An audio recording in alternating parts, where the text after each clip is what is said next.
It's the following day, and I'm going to now take this stack apart again, and I'm going to put it back together again in its final form. So I'm going to need a mortar, and I'm going to make the mortar this time out of a mixture of wood ash and clay slip here. So this ash was screened, and I screened it in a metal window screen. And I screened out all the chunks and bits. And I've got some locally sourced clay soil that we soaked to get good and wet. And then we whipped it up with a paddle mixer, and then screened that also through the fly screen, the metal fly screen, so that it would be nice and thin and no chunky bits. I'm going to mix together the wood ash and the clay slip until they form a thick dough. Mortar joint should be, especially when you're building stoves, as thin as possible. If possible, non-existent. Right? Basically, you don't want mortar between your bricks if you can help it. Just enough to hold them apart so that they don't rock around. That's what we got going on. So a mortar joint can only be as thin as the smallest element inside. So I'm using clay slip here that's been screened and the wood ash that's been screened, and we have this really fine, thin dough. So I could spread this out paper thin if need be, and not worry about chunks and stuff. So that's a pretty good consistency right there, I think. It's just spreadable. You know, it's sticky enough so that I could spread it on and it'll stay. It's firm enough so that it can hold any shape you put on it, but it's easy to smash. Alright? Alright. So that's the stuff right there that I'm going to use. Now, you can't build this up real thick. This stuff will crack up like crazy if you build it up too thick. It's not for forming large bodies or large masses. If you're going to do that, you need to add a lot more wood ash, maybe get a little bit more water in it so that there's less clay and more ash when it's finally finished. And then we would add maybe grog or fine sand or something like that to this if we're going to form it into larger pieces. So something that I should mention about this wood ash thing is that, about this mix is that wood ash has lye in it. And lye is highly alkali and it's caustic. So when you work with the stuff, you really want to protect your hands. Or when you're done, you want to salve your hands up, oil them up really good. So I'm going to start on this base and I'm going to do the final build of our stove. Before I do, I should talk about a couple things. Bricks are uneven. Just like out of a fresh box of bricks, you're going to find uneven bricks, and they don't sit flat on each other. They're going to wobble around, and you can tell from looking at these guys that they've got broken edges, broken corners, broken edges. They're old, they're uneven. Some have old mortar stuck to them, so they're going to wobble around a bit. And so we'll use mortar to make up the difference of those wobbles. And I think it's really important to point out at this point that mortar is for holding the bricks apart, not for sticking them together. While the mortar and the clay that I use, the dip and stick, it's what I'm calling it, while it'll stick the bricks together a little bit, really gravity is your glue, and the clay slip and the mortar is sort of a spacer to make them even, to make them sit evenly on each other.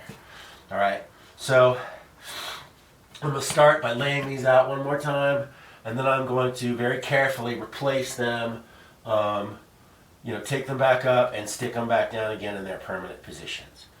So here we go. So I'm abrading off some of the old mortar on this concrete slab and kind of grind it flat a little bit where it needs to be ground flat. That's pretty far off. Let's see, maybe I can do a better line up here. That one can maybe go over here. That's a little better. And then this one can come over here. That's still messed up a little bit. All right, there's going to be a little bit of mortar to make up the differences with all these things. Okay, so now I want to double check to make sure that my spacing is right by putting this layer back on. Notice that every seam is bridged by a brick. The bridging here is pretty narrow. It's only like, oh, maybe a quarter of the brick is bridged, but it's not bad. It's okay.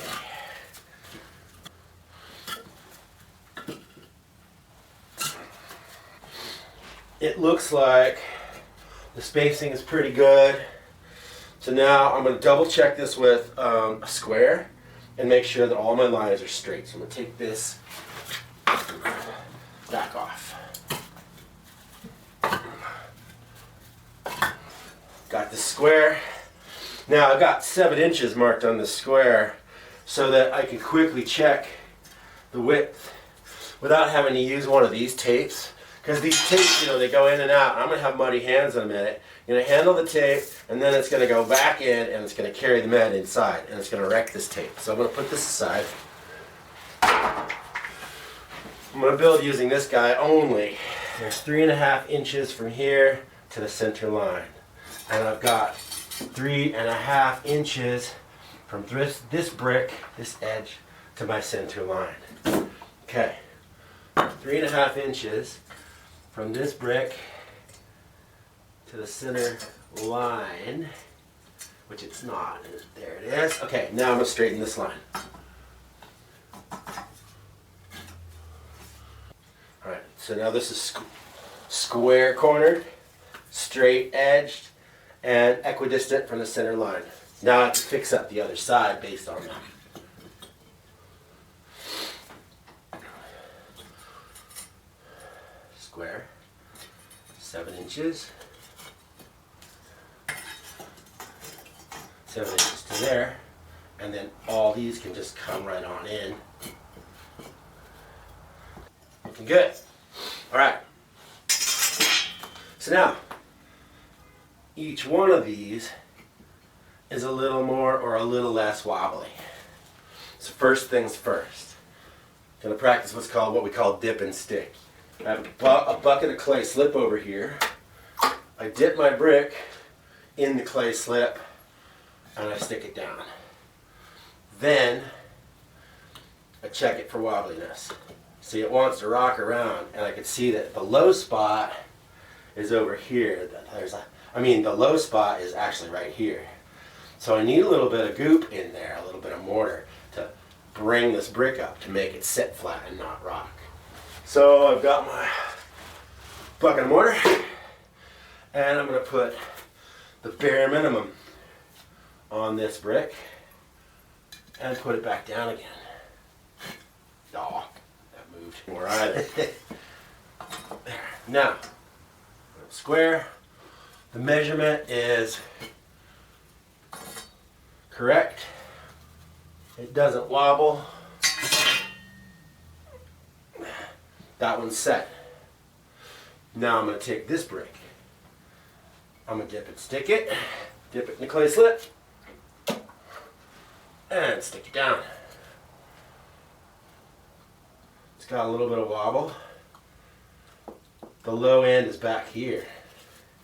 So, once again, take a little bit of my mortar, put it on the back end, push it firmly down, wipe off the excess. That doesn't wobble anymore. Okay, check my measurement. Okay, shouldn't be hammering on this with the heel of my hand. I'll end up with a bruise by the end of the day. So what I've got is this mallet here with a rubber face. I'll use this for tapping the brick straight. Now, if you don't have a mallet with a rubber end, you could actually use like a small sledge with a wooden end, and you can use the wooden handle end to tap. Because like a metal hammer is going to break the bricks. It'll chip them when it hits it too hard. Okay.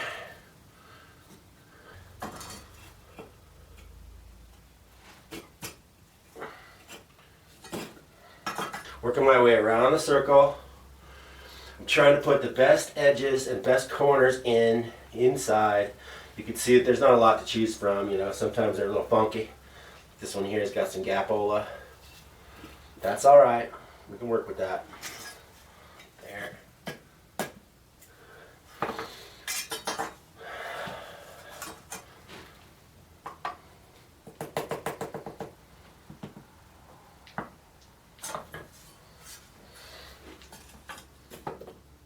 I broke this loose. I made this into a loose piece.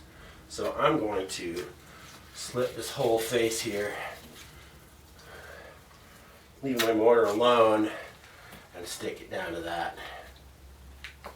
I didn't mean to move it, but once you break them loose, if you get them wiggling again, then you gotta fix them down. You gotta replace them.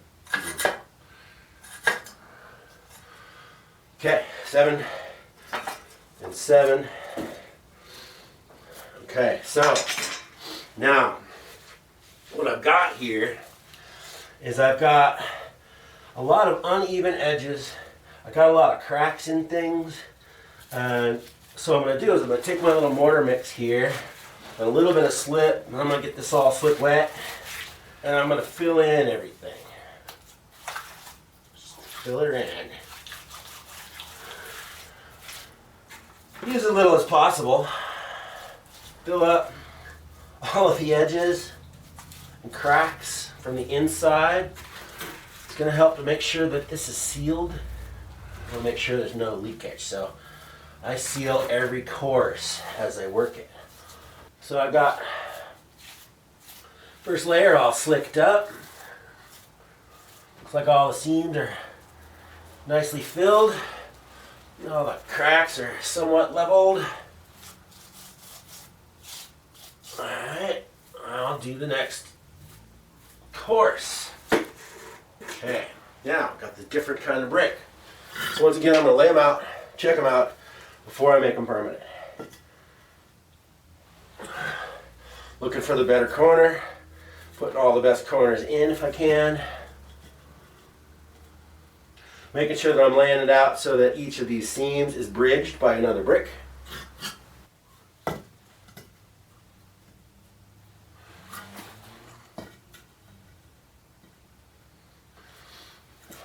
See, this bad ding over here can go to the outside on the bottom, so it's out there and down. You'll never see it, and it won't be in the way. Okay, so that's where those are going to live. A little bit cleaned up. Checking them. They're a little here and a little there. Now, what a lot of people will do at this point is they'll get their level into play, you know, and they'll make sure that each course is level. And while it's useful to have each course level, especially when you're coming way up, it's not absolutely necessary.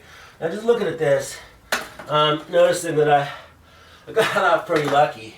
You know, I'm not working hard to level this thing, and yet it's really close all the way around. I mean, really close. Right here, we're right on it. Over here, yeah, a little this way. Over there, yeah, a little that way. It's mostly on account of the unevenness of the bricks. So, you know, we're doing pretty good so far.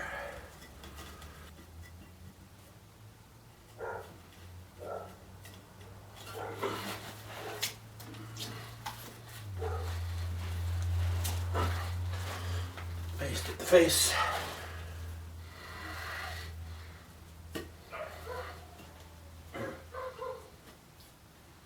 Whoops.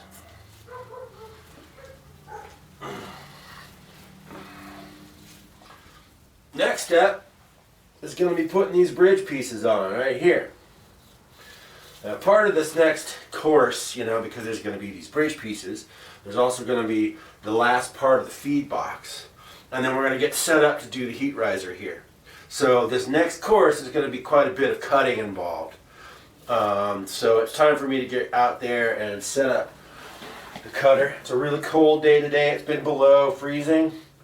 So you know, there's a lot of water involved in the wet saw. You know, it's a wet saw full of about 5 gallons worth of water. So didn't want to set it up till I needed to use it because I don't want any of it freezing solid before I get to it. So I'm gonna go get that prepped. and then I'll be back with you in just a minute.